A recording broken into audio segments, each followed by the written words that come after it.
L'honorable Bofassa. Merci beaucoup, Monsieur le Président, pour la parole que vous m'accordez. Monsieur le Président, distingués membres du Bureau, honorables députés, chers collègues, je m'en vais à mon tour vous présenter mon point de vue sur certaines options que nous allons voter après les travaux de la commission PAJ. Monsieur le Président, je commencerai par les minorités. J'ai suivi les uns et les autres. J'ai suivi les mamans qui ont été très sélectives sur ce dossier. Mais je voudrais rappeler, Monsieur le Président, aux honorables députés, que notre pays, la République démocratique du Congo, aujourd'hui démocratique, cela s'entend, est membre de l'Organisation des Nations Unies. Et notre pays a souscrit à plusieurs traités et à plusieurs pactes. Je voudrais, pour votre mémoire, vous lire deux de ces pactes-là. Il s'agit ici du recueil d'instruments internationaux de l'ONU. Je mettrai, Monsieur le Président, avec votre autorisation, ce livre à la disposition de la commission PAJ.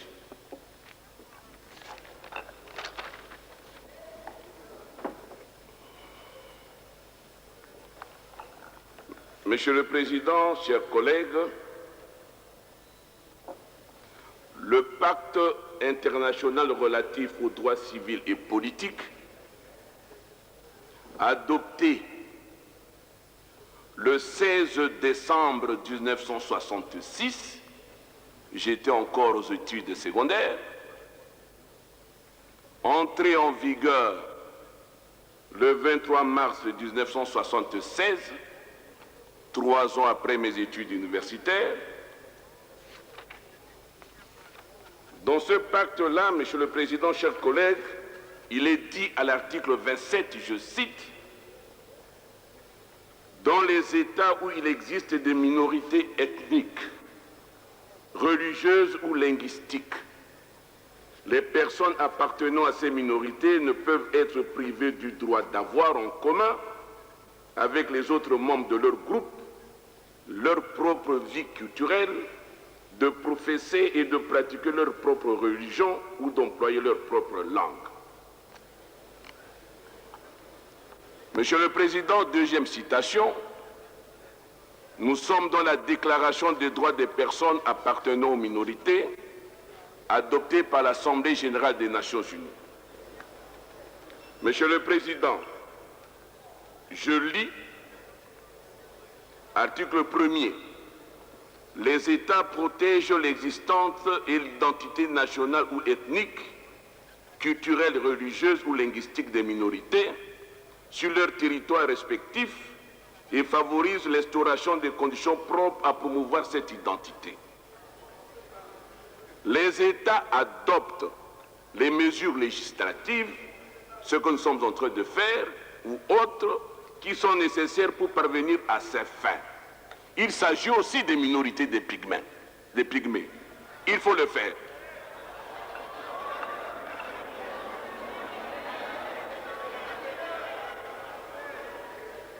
Monsieur le Président, voyez aussi votre montre quand on m'interdit de parler pour que je puisse récupérer. Allez-y, allez-y. Monsieur le Président, vous aurez compris que lorsque vous étiez à Sun City, la protection des minorités aussi a été reprise dans l'accord global inclusif. C'est dire, Monsieur le Président, chers collègues, qu'il n'est pas juste que nous puissions élaguer le problème de minorité dans notre Constitution.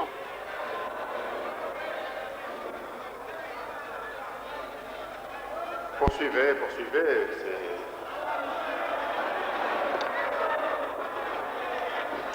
un peu de tolérance. On a écouté tout le monde. Nous avons plus de 100 interventions qui n'ont pas suscité autant d'émoi. Monsieur le Président, plusieurs députés, surtout les mamans, sont passés ici devant le micro pour revendiquer la parité. Et le soubassement, c'était toujours la déclaration des Nations Unies. Je suis d'accord avec eux parce qu'ils respectent les pactes que notre pays a conclus avec les Nations Unies. Il est aussi vrai pour la protection des minorités, Monsieur le Président. Monsieur le Président, mon deuxième problème concerne la forme de l'État. Monsieur le Président, moi je vais réfléchir autrement. J'ai suivi les collègues qui sont passés ici. Tout le monde, Monsieur le Président, est d'accord pour qu'il y ait l'Assemblée provinciale. Tout le monde est d'accord que le gouverneur et le vice-gouverneur soient élus par cette Assemblée provinciale. Tout le monde est d'accord, Monsieur le Président, qu'il y ait un gouvernement provincial avec des ministres. Tout le monde est d'accord qu'il y ait répartition des compétences. Tout le monde est d'accord qu'il y ait répartition de revenus. C'est ça le contenu. Alors, Monsieur le Président, je pose la question. Si nous avons ce contenu et nous cherchons le contenant, par rapport à ce contenu-là, est-ce la forme de l'État? C'est l'État unitaire décentralisé ou c'est l'État fédéral? Alors, Monsieur le Président, si je dois être honnête avec moi-même, en respectant les points de vue des amis qui m'ont précédé, j'ose dire que la forme de l'État qui répond à ce contenu, Monsieur le Président, c'est l'État fédéral.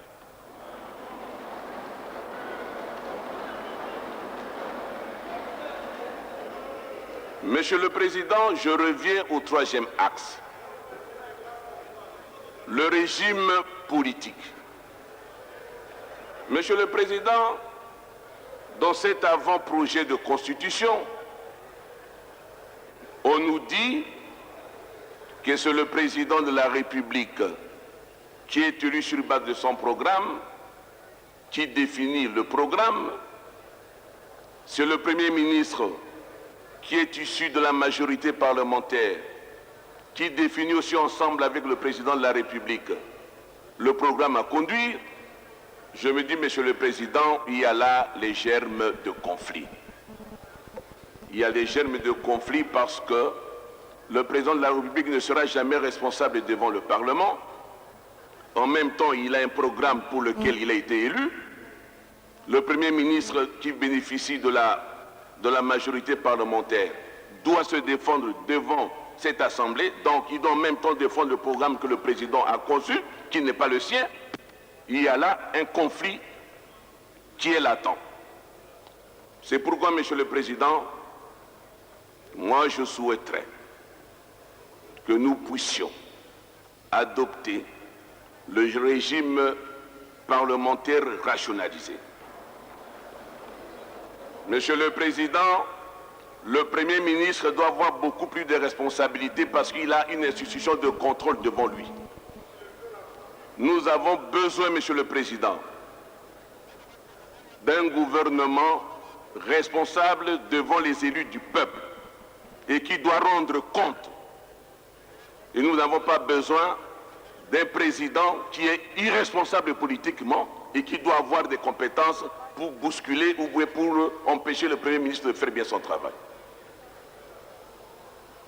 Monsieur le Président, je reviens au problème de la nationalité. Je parle plutôt du problème de la nationalité. J'ai suivi le collègue Omar ici. Je crois que le collègue Omar nous a dit des choses telles qu'elles sont. L'Assemblée nationale qui doit se respecter ne doit pas se dédier 4 mois, 5 mois après. Ce serait irresponsable. Nous avons adopté la loi sur la nationalité, Monsieur le Président. Il est de notre devoir, lorsque nous allons adopter la Constitution, que nous puissions reprendre ce que nous-mêmes avons adopté il y a de cela 5-6 mois. Veuillez conclure, 1 minute. Enfin, Monsieur le Président, je voudrais parler de l'âge du candidat président de la République.